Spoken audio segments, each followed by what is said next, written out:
Assalamualaikum warahmatullahi wabarakatuh. Selamat berjumpa lagi dengan channel saya, Guys Wise. Semoga teman-teman selalu diberi kesehatan dan dilimpahkan rezeki oleh Allah Subhanahu wa Ta'ala. Dan jangan lupa, sebelum saya menayangkan beberapa video, saya mohon kepada teman-teman semuanya agar like, subscribe, dan share video ini agar channel saya bisa lebih berkembang. Teman-teman semuanya, jika melakukan sesuatu atau mau membuat keputusan atau mau melakukan sesuatu, jangan pernah berlandaskan atau berdasarkan dari rasa kebencian kepada orang lain, karena itu akan membutakan mata hati dan pikiran kita, sehingga dalam melakukan sesuatu atau memutuskan sesuatu, kita tidak akan objektif dan tidak akan rasional. Seperti orang-orang, paling tidak 3 orang yang akan kita tayangkan nanti videonya. Yang pertama, Dr. Tifa. Dr. Tifa yang dia sempat mengatakan dalam sebuah persidangan, ya, CLS atau apalah yang di Solo itu, dia sebagai Dr. Tifa sebagai saksi ahli. Dia mengatakan, menganggap dia sekelas dengan Plato, Socrates, dan Galileo Galilei. Hebat betul itu Dr. Tifa. Ya, karena apa?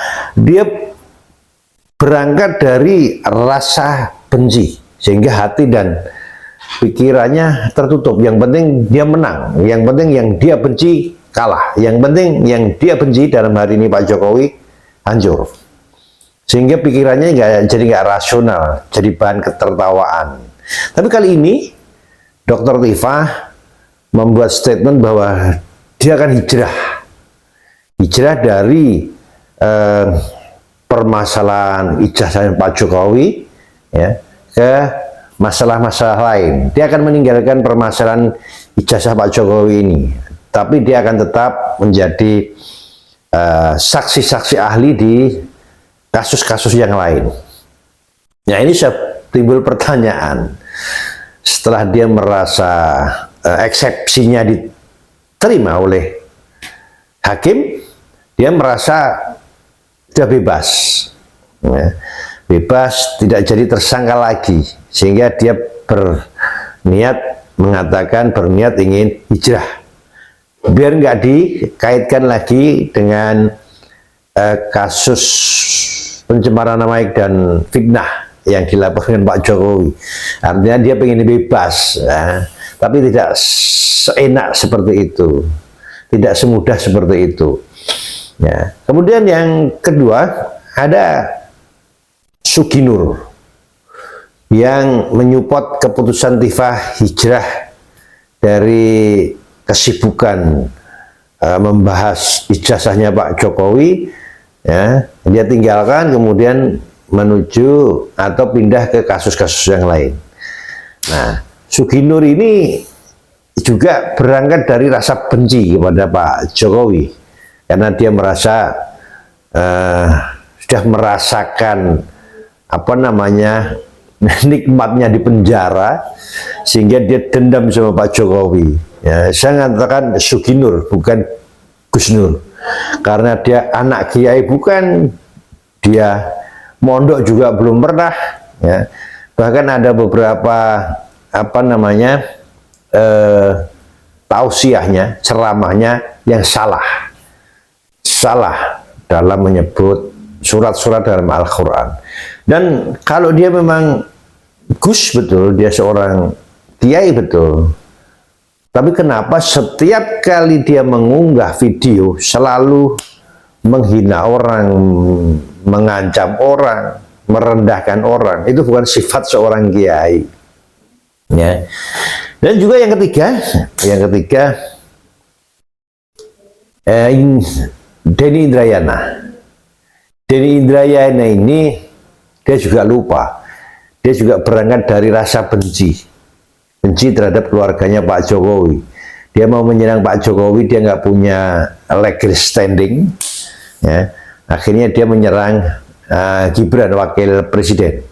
Dia pernah menyurati Pak Prabowo, katanya menyurati Pak Prabowo agar Pak Prabowo memecat Gibran dari wakil presiden. Nah, ini juga karena berangkat dari rasa benci, akhirnya mata hati dan pikirannya buntu. Dia seorang yang pandai, pinter, tapi karena dalam melakukan kegiatan itu mata hatinya tertutup oleh rasa benci, akhirnya dia menjadi bodoh. Nggak ada sepanjang sejarah dimanapun, nggak ada yang namanya wakil presiden dipecat oleh presidennya.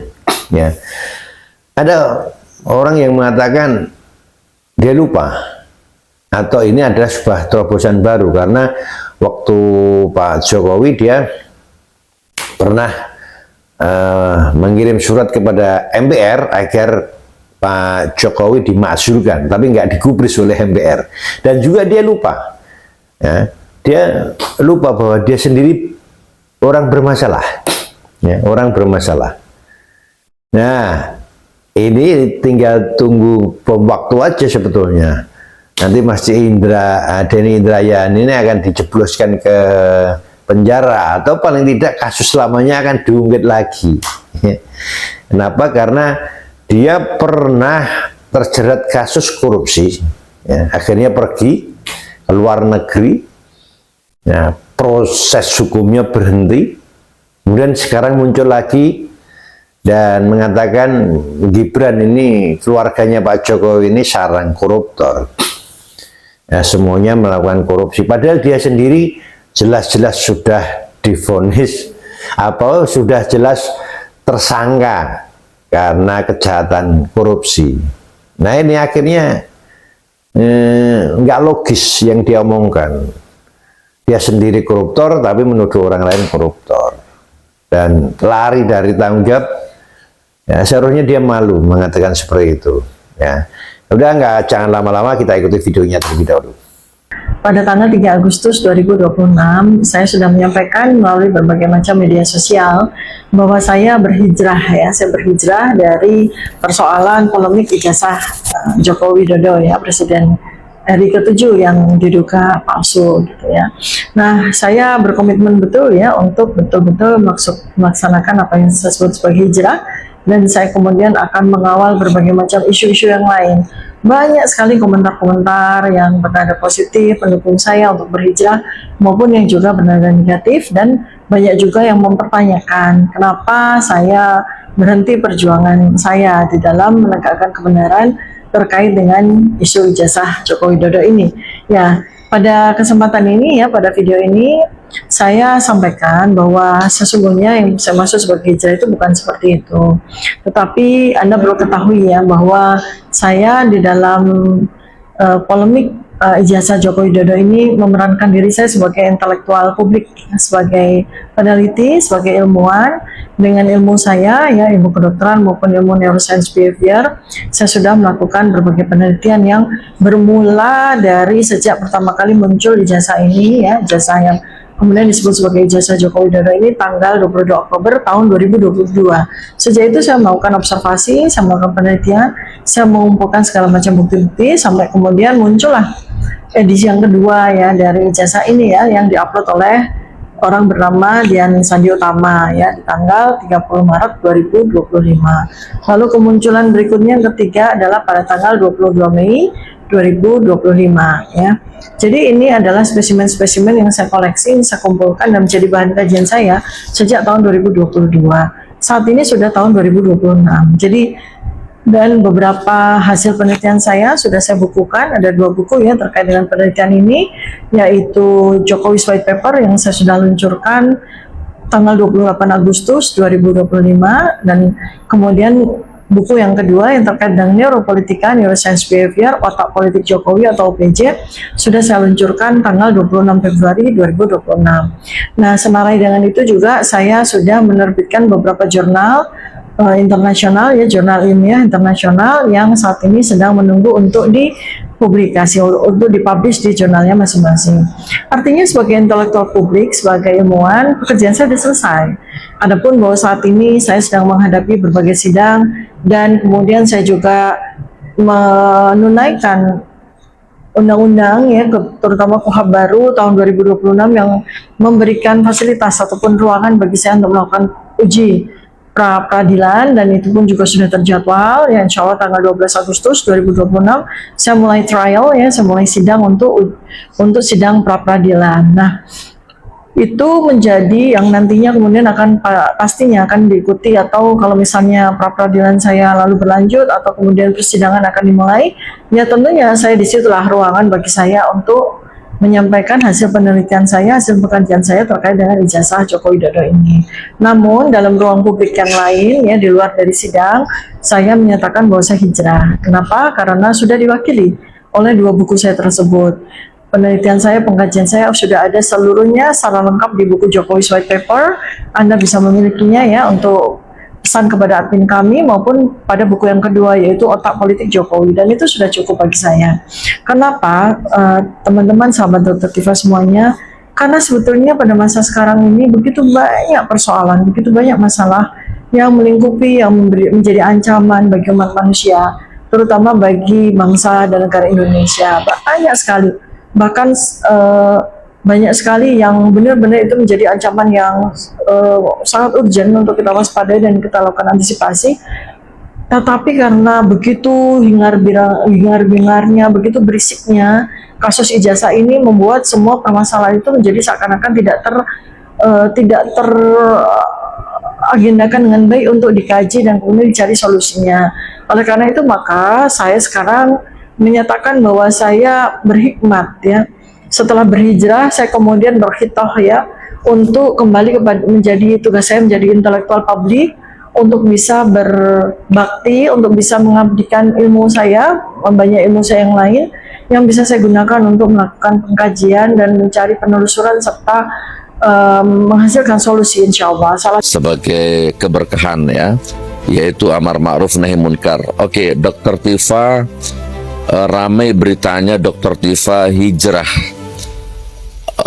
Boleh dibilang berhenti atau mundur dari hiruk pikuk dunia atau berita atau urusan ijazah palsu mantan Presiden Republik Indonesia yang ke-7 ya. Kalau bahasanya Dr. Tifa itu hijrah. Hijrah itu berarti pindah dimensi ya, dari gelap menuju terang, dari susah menuju senang, dari satu kota menuju kota yang lain. Nah, itu namanya hijrah gitu. Oke, dari tidak ngurus ijazah menjadi dari sibuk urusan ijazah, hijrah tidak urus ijazah. Oke, itu namanya hijrah. Beberapa poin saya ingin review, ingin komentari, mudah-mudahan manfaat. Poin pertama, apapun keputusannya Dr. Tifa atau mungkin Mas Roy Surya menyusul ya, oke, kita hormati, kita hargai, dan tidak ada salah sedikit pun ya. Itu poin pertama. Apapun keputusannya beliau-beliau itu, insya Allah itu keputusan yang terbaik. Oke, saya dulu juga pernah punya keputusan seperti itu. Ketika di dalam penjara, saya berpikir ya, sudahlah, kalau saya bebas, saya nggak akan ngurusi ijazah, nggak akan ngomong ijazah. Nah, itu saya pernah berada di fase itu. Yang kedua, dan saya sependapat dari sisi ini, karena saya pikir ya, keyakinanku juga mengatakan bahwa sudah tidak ada lagi yang perlu dibahas oleh Dr. Tifa. Jadi Dr. Tifa itu ibarat huruf abjad, itu dari A, perjalanan A, B, C, D, E, F, G sampai Z, jadi sudah mentok. Setelah Z kan nggak ada lagi. Jadi selesai sudah penelitiannya, risetnya, observasinya, itu selesai. Jadi mentok, udah nggak ada lagi. Jadi memang sudah, ya sudah, pantas, wajar, dan boleh Dr. Tifa berpikir sudah nggak ada lagi yang perlu dibahas. Karena semua sudah selesai. Gitu kan? Finish. Ya, dari ujung rambut sampai ujung kakinya itu ijazah Jokowi ini sudah selesai. Jadi kalau Dokter Tifa mau ditanyai, diwawancarai, ya nggak ada lagi jawabannya, nanti muter-muter. Jadi lebih baik hijrah karena sudah selesai. Nah, dan saya bangga ya dengan beliau. Berarti ilmu beliau, pendirian beliau itu boleh dibilang ya konsisten lah ya. Walaupun mungkin pro dan kontra dengan eksepsinya itu. Oke, jadi mentok, nggak ada lagi yang perlu dibahas. Dan terbukti ya kan dari pihak lawyer, Termul, Jokowi, terbukti intinya baik secara hukum, secara ingkrah, secara pengadilan, secara opini, secara akal waras, mungkin secara orang buta pun sudah terbukti bahwa memang tidak ada ijazah asli. Sampai kiamat tidak akan ada. Jadi ini bahasa pengalaman batin orang yang pernah disidang selama 7 bulan. Ini pengalaman batin, berulang-ulang ini ya, berulang-ulang. Kan sesuatu yang diulang-ulang itu kan nggak apa-apa ya. Berulang-ulang nih bahasa persidangan, fakta persidangan di depan hakim, di depan jaksa, di depan orang, ya kan? Pak jaksa, bawa yang asli. Itu beban kewajiban Anda, bawa yang asli di depan hakim sekarang. Kalau ada, saya cium kakimu. Dan saya minta maaf nanti kepada media 7 hari 7 malam. Itu bahasa hukum, fakta persidangan. Oke, terus kemudian ini, oke, itu poin yang kedua ya. Saya dukung Dokter Tifa, istirahatlah, rehatlah, karena sudah tidak ada lagi yang perlu dibahas. Enough. Ya, terima kasih atas sumbangsihnya jenengan ya. Insya Allah akan dicatat oleh anak cucu sejarah bangsa ini. Anda orang hebat, Mas Dr. Roy Suryo juga orang hebat. Matur suwun ya atas sumbangsi ilmunya. Lalu yang ketiga apalagi ya? Jadi dari sidang CLS, dari sidang KIP, perdata, pidana sudah 5 tahun berlarut-larut. Ya memang seperti ini. Kita ini dibikin bodoh ya kan, dibikin dungu, bangsa semaju sehebat sekaroma Indonesia ini dibikin mundur nggak karu-karuan. Kan oleh satu keluarga. Jadi kenapa ini kok nggak selesai? Karena presidennya Prabowo. Kenapa ini nggak selesai? Karena Kapolrinya Listio Sigit. Coba kalau presidennya Putin itu, atau presidennya Xi Jinping, atau presiden Korea siapa? Ada yang tahu presiden Korea? Jong Un. Ya wes ikulah. Sebentar ya, tunggu ya. Coba kalau presidennya Putin, kalau presidennya kayak presiden Korea, atau seperti presiden Cina, atau seperti presiden Prancis, seperti presiden Kanada. Coba selesai urusan ini. Selesai. Semudah membalik telapak tangan, semudah bernapas. Nggak usah nakap orang, nggak usah menjara orang, ya nggak usah nakap orang, ya kan? Tapi karena presidennya Prabowo, Kapolrinya Listio Sigit, ini Indonesia ini juga ada makhluk yang namanya buzzer, influencer, Termul, jadi begini. Gitu loh teman-teman ya. Oke saudaraku, jadi Dokter Tifa matur suwun ya, Mas Roy Suryo matur suwun. Jadi intinya sampai kiamat ini imanku mengatakan ya, imanku mengatakan memang tidak ada. Mau disumpah mubahalah pun saya berani. Saya mau hidupkan lagi mubahalahnya. Monggo Dokter Tifa istirahat. Terakhir saya menulis Londo Ireng itu titik 2, Gibran mundur atau Prabowo dimundurkan. Karena kalau kita lihat dari kacamata anti korupsi, maka apa yang dikatakan Bung Isman tadi, ini Jokowi, ini Jokowi, ini Jokowi. Kata Prabowo, hidup Jokowi. Kalau dilihat dari kacamata anti korupsi, ada kontradiksi di situ. Bagaimana kita bisa mengatakan, saya ingin pasal 33, ini Jokowi yang paling merusak, anaknya ada wakil presiden. Presiden, bagaimanapun, itu harus punya kemampuan rekrutmen. Kalau kita bicara anti korupsi, yang paling harus dia pilih sebagai anti korupsi itu wakil presidennya. Jadi kalau kita bicara sekarang, itu semua kita lihat ini bagian dari elektoral, bagian dari strategi pemenangan saja. Ya jelas Tifa mengatakan bahwa dia ingin hijrah dari urusan ijazahnya Pak Jokowi ya, akan dia tinggalkan. Dia akan beralih kepada kasus-kasus lain yang membutuhkan dia untuk menjadi saksi ahli. Tapi pesan saya kepada Dr. Tifa, kalau menjadi saksi ahli, omong apa adanya aja, nggak usah mengada-ada. Ya, kalau belum lulus S3 ya katakan belum lulus, dan jangan pernah mengatakan Anda sekelas dengan Plato, Socrates, dan Galileo lagi. Karena jauh, Anda sangat jauh dari mereka, bagaikan bumi dan langit lah. Karena Tifa nggak layak disandingkan dengan atau disamakan dengan mereka. Jauh dari itu ya. Itu kemudian Suginur yang memberi support, menyetujui apa yang dilakukan oleh Dr. Tifa. Ya itu sudah pasti, dia setuju dan memberi apresiasi apa yang dilakukan Dr. Tifa. Suginur menyuruh Dr. Tifa dan Roy Suryo bahkan untuk berhenti dulu, menenangkan pikiran, biar dia yang gantian turun gunung. Dia akan mempermasalahkan ijazah Pak Jokowi lagi, dan bahkan dia sudah melaporkan dan menuntut 1 triliun kalau nggak salah ya. Nah ini Kiai Gadungan yang dipanggil Gus ya, ada pernah di talk show ada yang mengatakan dan memanggil dia Suginur karena menganggap bahwa dia nggak pantas disebut Gus karena anak kiai bukan.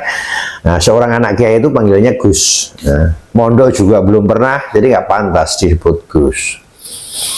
Dan tentang Denny Indrayana, nah sekali lagi dia seorang koruptor, tapi menuduh orang korupsi. Dia sudah terbukti bahwa dia korupsi, ya, tapi lari. Jadi kasusnya nggak pernah disidangkan karena dia lari ke luar negeri.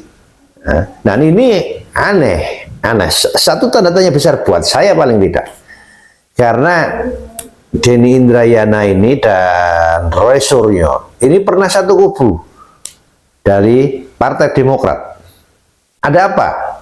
Kenapa orang-orang yang memusuhi Pak Jokowi ini yang beberapa ini jebolan orang Demokrat, kemudian ada jebolan dari PDI kayak Bitor itu kan orang PDI dulu ya. Ini sangat perlu dipertanyakan. Nah, minggu depan ada sidang pra-peradilannya Tifa dan Roy Suryo yang sempat diundur, dan seperti apa pra-peradilannya Tifa dan Roy Suryo berikutnya, pra-peradilan Tifa yang pertama dan pra-peradilan Roy Suryo yang keempat kalau nggak salah. Dan bagaimana dengan sidang Tifa yang selanjutnya yang eksepsinya diterima, kemudian jaksa membenahi dakwaan dan udah didaftarkan lagi. Seharusnya tanggal 6 kemarin tapi diundur. Bagaimana perkembangannya? Ikuti terus video Wassalam.